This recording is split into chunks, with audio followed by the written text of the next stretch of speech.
The skies over North Africa roared with the sound of engines and gunfire.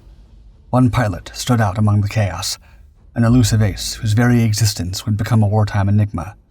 Lance C. Wade, legend said, was a force of nature, a Texan farm boy turned aerial predator who had claimed up to 50 enemy planes. But as the dust settled on World War II's battlefields, a chilling question emerged. Who was Lance Wade? No American record acknowledged him. No ace compendium bore his name. It was as if he'd vanished from history, leaving only rumors of his prowess in his wake. The truth, however, was far more electrifying than fiction. Rejected by his own country's Air Corps, Wade had done the unthinkable. With forged papers and a heart burning for vengeance, he infiltrated the British Royal Air Force. Soon, he was soaring over war-torn Europe in legendary Spitfires and Hurricanes, becoming a nightmare for German pilots long before American forces joined the fray. On November 24, 1941, Wade's guns ripped through an SM-79 Sparviero, earning him ace status. But fate had more in store for this maverick. A few weeks later, as his bullets tore through an enemy bomber, the shooting debris reached Wade's Hurricane. The plane shuddered, smoke billowing from its broken hull. As the unforgiving desert rushed up to meet him, Wade grappled with the controls of his wounded aircraft. The forgotten ace was about to face his greatest challenge yet, one that threatened to erase him from history forever. Lance C. Wade might have almost disappeared from the records completely, but now you can make sure aviation history is never forgotten with the X4009 collection by Rec Watches. These 4 unique timepieces each pay tribute to a legend, aluminum salvage from the legendary Mark 1A Spitfire X4009. This venerable fighter, once piloted by Australian flying ace Patterson Clarence Hughes, chalked up an impressive 17 victories during the Battle of Britain before its final sortie on September 7, 1940. Today, the Hunter Fighter Collection in Australia is hard at work bringing this iconic warbird back to life. At the heart of each X4009 watch lies a distinctive 6 o'clock subdial forged from the Spitfire's original fuselage, guaranteeing an individually unique patina.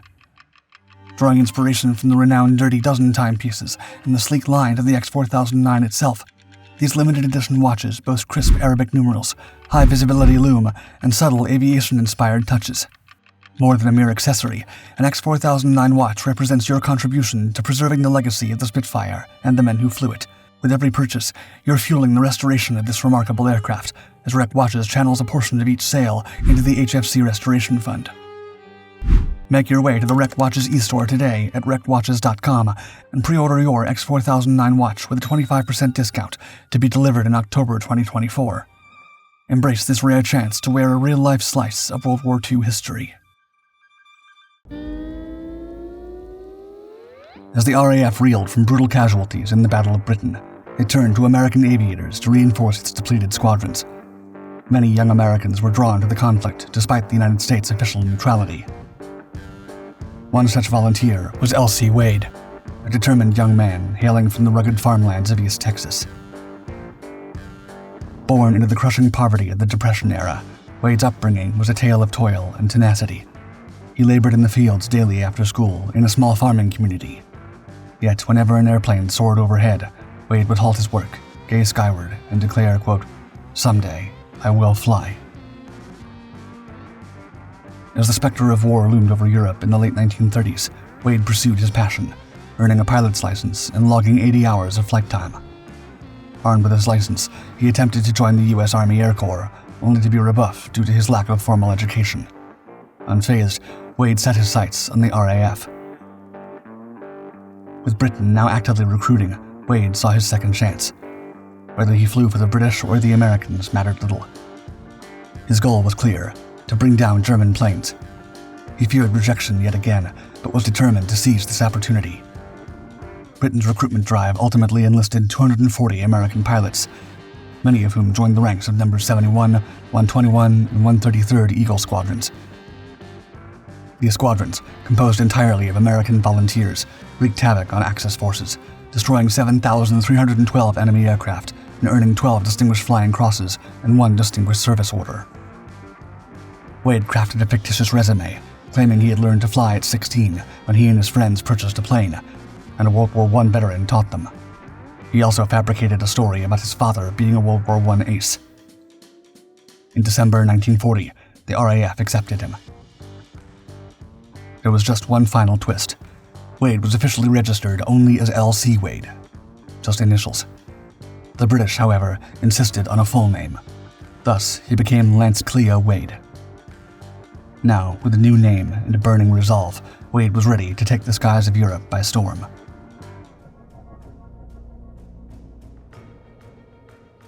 The Libyan desert stretched out before Wade like a sea of fire, the horizon shimmering with heat and the promise of battle. Number 52 Operational Training Unit had been his crucible, but now, as he touched down at Diyarbakir Airfield, Wade knew the real test was about to begin. The air thrummed with tension and the acrid scent of aviation fuel as Number 33 Squadron prepared for Operation Crusader. This wasteland of sand and the scorching sun would soon become a pivotal aerial arena for the entire war. The skies above North Africa were no place for the faint of heart. Here, the Regia Aeronautica and the dreaded Luftwaffe reigned supreme. These weren't green pilots Wade would face, but hardened veterans who had cut their teeth in the bloody skies over Spain. Looming over it all was the shadow of Jagdgeschwader 27, led by the formidable Edward Neumann. Lurking among their ranks was a predator ace of unparalleled skill, Hans-Joachim Marseille, a man whose tally of 158 downed Allied planes would become the stuff of nightmares. On November 22nd, the calm desert air erupted into chaos. 9 Junkers Ju-88As, flanked by snarling Me-109s, descended upon Allied airfields like birds of prey. As klaxons wailed, Wade and his fellow pilots scrambled, their Hurricanes roaring to life. 2 Ju-88 spiraled to their doom, with Wade's guns leaving another limping back to base. But there was no rest for the weary. As the dust settled, new orders crackled over the radio. Italian Savoia Marchetti SM-79s were inbound. Wade's Hurricane screamed back into the fray, his nickname, Wildcat, proving prophetic as he pounced on his prey. One SM-79 disintegrated under his onslaught, while another fell to his wingman's assist. November 24th dawned, bringing with it more urgent calls as enemy planes approached the British line. Wade's Hurricane dove into the melee, guns blazing. An SM-79 and a nimble CR-42 fell before his relentless assault. As the sun dipped below the horizon, painting the desert blood red, Wade had downed 5 enemy warplanes, turning him into an ace. In just 1 week, Wildcat Wade had carved a lethal reputation. But as he climbed from his sweat-soaked cockpit, the taste of victory was short-lived. He was about to experience the harrowing other side of being a pilot. The sun had barely risen over the Libyan desert when Number 33 Squadron took to the skies at a mission to strike at the heart of the Axis stronghold in Agatabia. As they closed in, flak fire clawed its way upwards, filling the sky with deadly bursts. Wade's Hurricane swooped down, his crosshairs locking onto a vulnerable SM-79. His guns roared to life, spitting lead and fury. The bomber erupted in a ball of fire and shrapnel, but in that moment of triumph, fate dealt a cruel hand. Wade's Hurricane shuddered violently, crippled by the very destruction it had wrought. Wade wrestled with his aircraft for 20 agonizing miles, the desert below seemingly reaching up to claim him. Finally, he brought the Hurricane down on the unforgiving sands with no options left. But Wade wasn't alone in his ordeal. Sergeant Wooler, in an incredible act of comradeship, attempted a rescue. His Hurricane touched down nearby, only to falter in the treacherous terrain and crash. 2 of Britain's finest found themselves marooned in an endless desert with neither water nor provisions. Fortunately, the Desert Air Force was prepared for such emergencies. Stranded airmen could be located and supplied with essential rations by air. Wade and Wooler received food and water, but sustenance was only half the battle. They faced a grueling trek back to friendly lines, each step a test of will against the merciless desert.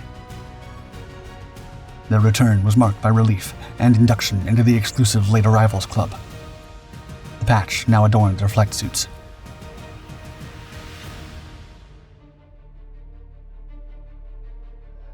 During Wade's first tour of duty from September 1941 to September 1942, the Desert Air Force suffered heavy losses due to the limitations of its outdated Hurricanes. Despite his plane's apparent shortcomings, Wade's victory total continued to rise. He also became the unofficial deputy commander of Number 33 Squadron. Wade's last week of his tour came during a period of intense air combat. That action started on September 11, 1942, with a large dogfight between Hurricanes of numbers 33 and 213 squadrons and the MA-109s of 1st and 2nd Junkersvater 27 that were escorting Junkers Ju-87s on a dive bombing mission. The Hurricanes were supported by the two new Spitfire squadrons, numbers 145 and 610. In a swirling fight, Wade destroyed a Ju-87 on the 11th. 5 days later, he tangled up with a highly skilled Italian pilot who had been flying a Mach-E MC-202, which had damaged his Hurricane.